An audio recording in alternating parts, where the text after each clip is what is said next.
Hello and welcome to Spread Talks. This news update is coming from Israel, where Israel may act on its own to counter the Iranian nuclear threat. Prime Minister Benjamin Netanyahu warned on Monday night, as U.S. Secretary of State Antony Blinken headed to the region. Blinken's Tuesday visit to Israel comes just before a fifth round of indirect negotiations between the U.S. and Iran to return to the 2015 Iran deal on Thursday. U.S. Special Envoy for Iran Robert Malley said of the negotiations, "The latest round of talks was constructive and saw meaningful progress. But much work still needs to be done."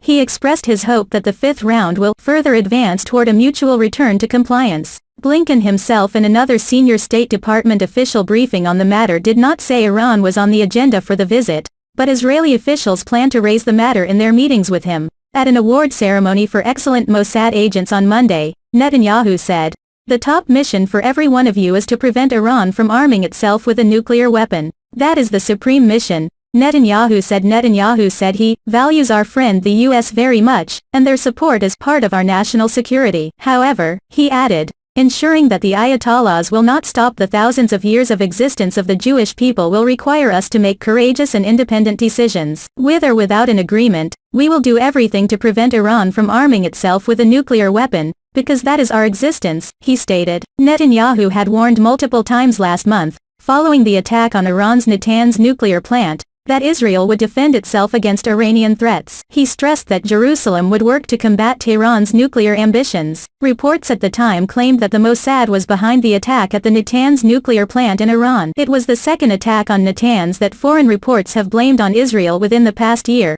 with an explosion and fire at a facility at the site in July reportedly impacting Iran's nuclear program significantly. The most recent attack against Natanz took place a day after Iran began injecting uranium hexafluoride gas into advanced IR-6 and IR-5 centrifuges at Natanz and was revealed as U.S. Secretary of Defense Lloyd Austin was visiting Israel. Tensions have been rising between Israel and Iran amid a number of attacks on Iranian and Israeli maritime vessels, with recent reports claiming that Israel has hit dozens of Iranian ships in recent years. Tensions were already high between the two nations after the Fakhrizadeh assassination and reported attempts by Iran to carry out revenge attacks on Israeli embassies around the world.